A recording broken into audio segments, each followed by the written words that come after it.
Hello everyone, good morning, welcome back to my channel. দেখো এখানে বাবানকে breakfast করাতে বসেছি, তার সাথে ওকে সকালবেলায় একটু পড়াতেও বসিয়েছি। মানে পড়াগুলো জাস্ট একটু করে রিভিশন দেওয়াচ্ছি।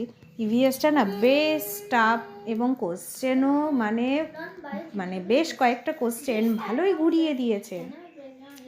জানি না বাবান কোশ্চেন পেপার দেখে কি অ্যান্সার লিখেছে জানি না। যেদিন খাতা দেখাবে সেদিনকে বুঝতে পারবো যে ও কী লিখেছে না লিখেছে। বাড়িতে এসে তো বলছে আমি হ্যাঁ মা সব লিখেছি, কিন্তু আমি জানি না ও কী লিখেছে না লিখেছে। তো যাই হোক, চলো ওকে এখন খাইয়ে নিই, আর এই যে ও রিভিশন করছে তোমরা আমার ব্লগটা দেখতে থাকো। বাজছে এখন 10টা মতো, ঠিক আছে। রান্নাবান্না করার জন্য এই রান্নাঘরে আসলাম। এতক্ষণ ধরে তো বাসি কাজ সারলাম, বাসি কাজ সেরে টেরে এই রান্নাঘরে আসলাম। কি রান্না হবে চলো তোমাদের সাথে শেয়ার করে নিই। এখানে হবে বেগুন ভাজা, ধোকার ডালনা হবে, ঠিক আছে। এটাকে এই যে জাস্ট ঠান্ডা করতে দিয়েছি, প্রায় ঠান্ডা হয়ে গেছে, এবার কেটে নেবো এটাকে। হ্যাঁ, আর এই যেখানে আলু দিয়ে বেগুন দিয়ে একটুখানি বড়ার টক করব, ঠিক আছে। এই হচ্ছে সিম্পল মেনু শনিবারের। বর্তি সাইজে সবগুলোকে কেটে নিয়েছি, দেখতে সুন্দর লাগছে বলো বর্তি সাইজ করে। এখন এগুলোকে ভাজবো, ভেজে আদা জিরে বাটা দিয়ে কারি টাইপ বানাবো। দেখো রান্নার ফাঁকে আমি একটু পুজোটাও দিয়ে নিলাম, ঠিক আছে। রান্না যদিও কমপ্লিট হয়নি এখনও, আর পুজো দিয়ে নিলাম, ঠিক আছে। চলো এবার রান্নাঘরে ঢুকবো। চলো তোমাদের সাথে রান্নার ফাইনাল লুকগুলো একবার শেয়ার করে নিই, আমি এমনি রেস্ট করবো একটুখানি, ঠিক আছে। এই যে এখানে আছে কুমড়ো ভর্তা, মানে কুমড়ো সিদ্ধ করে এটাকে মাখা, বড়া ভাজা, বেগুন ভাজা, এই হচ্ছে কি জানো ধোকার ডালনা, এই হচ্ছে বড়ার টক।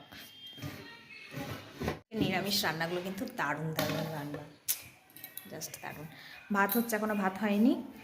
আর আমি হচ্ছে একটু দোকানে গেছিলাম, দোকান থেকে কি নিয়ে এসেছি দেখায়, দাঁড়াও।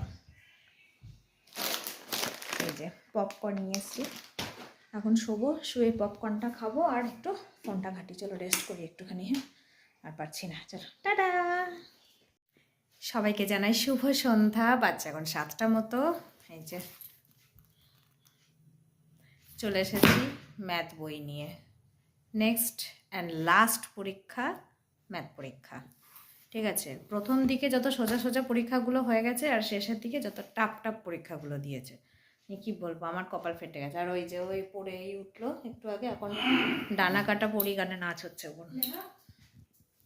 আমি ডানা কাটা পড়ি, আমি ডানা কাটা পড়ি। পিছন দিকে কি লাগিয়েছিস দেখি? ডানা হবো। ও আচ্ছা, ক্লিপ দিয়ে লাগিয়েছে পিছনে। মানে এগুলো বুদ্ধি আমাকে শেখাতেই হয় না, এগুলো এখান দিয়ে অটোমেটিক বেরিয়ে যায়। যাই চলো বাবানকে এখন পড়াই, ঠিক আছে। তারপর আবার কি করব না করব পরে আবার দেখাচ্ছি, কারণ এখন আর ক্যামেরা অন করবো না, যেহেতু বাবানকে পড়াতে বসবো। পরে আসবো।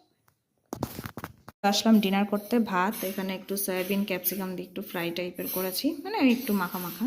আর এই যে সেই কি জানো দোকান ডালনা। চলো এই যে বাবানের ভাত, আমার ভাত, চলো খেয়ে নিয়ে। যে জাস্ট শুলাম একটুখানি, শুয়েও তো শান্তি নাই। এই দেখো বই, ঠিক আছে, শুয়েও শান্তি নাই। বই নিয়ে শুয়েছি, বই নিয়েই ঘুম থেকে উঠবো, ঠিক আছে। চলো এই যে বাবানের যে ম্যাথ পড়ছে, এখনও পড়া কমপ্লিট হয়নি। পড়ে এখন 11টাও বাজতে পারে, রাত 1টাও বাজতে পারে, রাত 2টোও বাজতে পারে। যখন কমপ্লিট হবে তখনই ঘুমাবো, আর ওকেও ঘুমবো, তাই ঘুম করবো। ওর চোখ এমনি করছে, এইসব হচ্ছে, কিন্তু ঘুমাতে আমি দেবো না, কারণ সোমবার হচ্ছে লাস্ট পরীক্ষা অ্যান্ড ভাইটাল পরীক্ষা। জানো গাইস, শোনো, চলো তাহলে ভিডিওটা এখানে শেষ করে দিচ্ছি, ঠিক আছে। বুঝতেই পারছো চাপের মধ্যে আছি।